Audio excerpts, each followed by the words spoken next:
Right before she died, Therese was asked, "What do you want to teach souls?"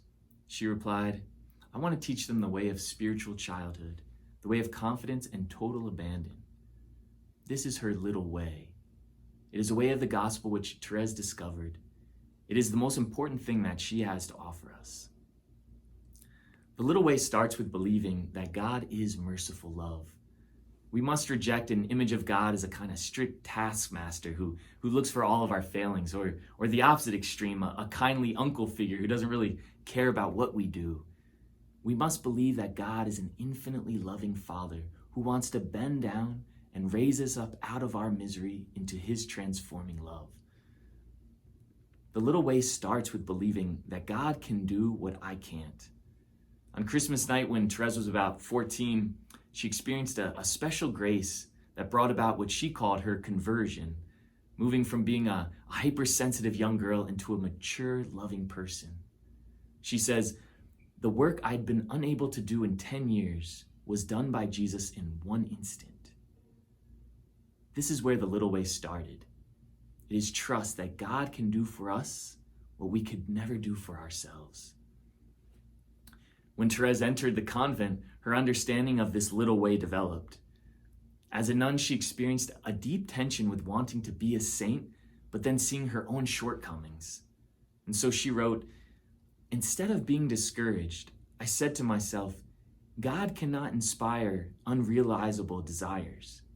I can then, in spite of my littleness, aspire to holiness. It is impossible for me to grow up, and so I must bear with myself such as I am with all my imperfections. I am too small to climb the rough stairway of perfection, so I need an elevator. The elevator which must raise me to heaven is your arms, O Jesus. And for this I had no need to grow up, but rather I had to remain little and become this more and more." So this is from Story of a Soul. This is the little way, accepting ourselves as we are, but with total confidence that Jesus himself will make us the saints that he wants us to be.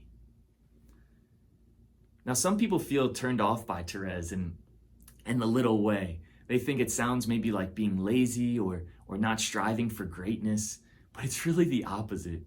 It takes great effort to accept ourselves and trust God. To walk the little way, one must desire God with all one's heart.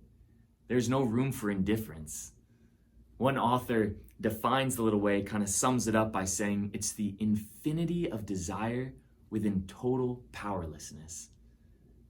That we want God so much, but we experience our weakness so strongly.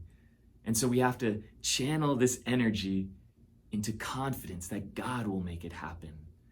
This was Therese's great hope, and it worked. Therese is proof because she obtained everything that she hoped for. You know, some people think that the little way is only about doing small things with great love, and that this is a great part of it. But doing things with great love is only possible if we have an unshakable trust in God's merciful love and his ability for that grace to work in my life. I believe the main way to live the little way is interiorly. You know, that when I experience my weakness and failures, all the more do I make an act of trust in God's merciful love. It's a blind hope, as Therese puts it. I really like that word, a blind hope that the more I see my failures, the more I trust God's mercy will flood my soul and make me a saint. The more I fall, the more I trust. I believe this is the formula of the little way.